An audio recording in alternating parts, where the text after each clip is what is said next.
Harcèlement au travail, brisez le silence, reprenez le pouvoir. Bonjour et bienvenue sur JTF Solutions, votre chaîne dédiée aux questions RH et juridiques. Aujourd'hui, je veux m'adresser à vous.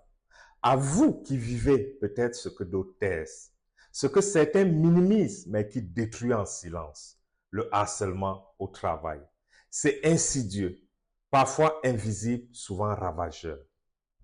Un mot déplacé, un regard méprisant, des remarques humiliantes répétées, une mise à l'écart, un isolement progressif.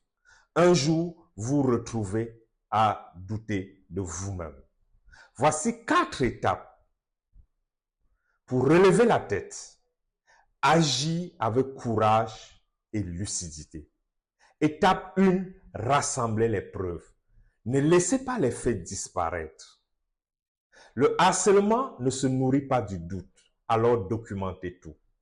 Capturez les textos et les emails à double sens. Notez chaque parole déplacée et chaque moment d'humiliation. Tenez un journal de bord précis, avec des dates, avec les comportements à problème, le lieu. C'est important.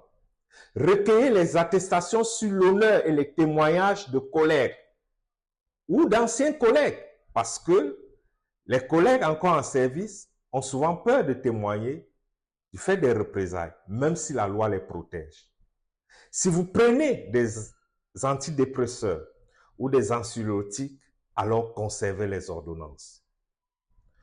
Étape 2, cherchez du soutien. Ne portez pas ce fardeau seul. Le ventre n'est pas une valise.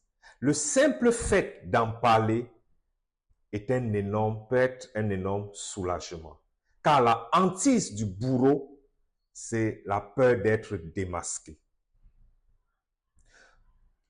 Parlez-en à une personne de confiance, un ami, un collègue, un représentant du personnel, un proche qui ne vit pas la même situation professionnelle que vous, qui n'est pas dans le même environnement professionnel que vous. Si vous avez un référent harcèlement dans l'entreprise, contactez-le. Si c'est l'employeur, parce que cela peut arriver, que c'est l'employeur qui soit en cause, alertez le comité de santé et de sécurité au travail ou contactez une association dédiée. Préservez votre santé, protégez votre santé. Ne vous réfugiez pas dans le déni. Il est contre-indiqué d'aller travailler en état de souffrance, de se rendre au travail avec la boule au ventre, avec des migraines atroces. Préservez votre santé. Rien ne sert de détruire votre santé.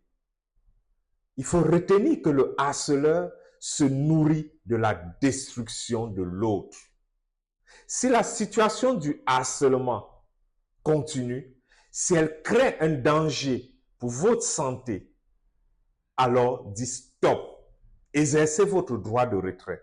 Le droit de retrait, c'est la possibilité offerte à un salarié de se retirer d'une situation de travail sans risque d'être sanctionné ni de perdre sa rémunération lorsque cette situation de travail présente un danger grave et imminent pour sa vie, sa sécurité, et sa santé. Dans ces conditions, souvent, il est souhaitable d'ailleurs de se faire conseiller pour adopter la meilleure attitude. Étape 4, agissez en justice. Le droit est de votre côté.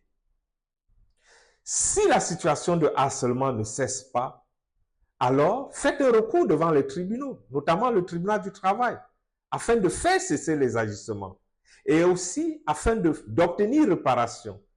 Il s'agit surtout d'obtenir la réparation de votre dignité, au-delà des dommages intérêts éventuels auxquels le harceleur, l'auteur du harcèlement pourrait être condamné à vous payer.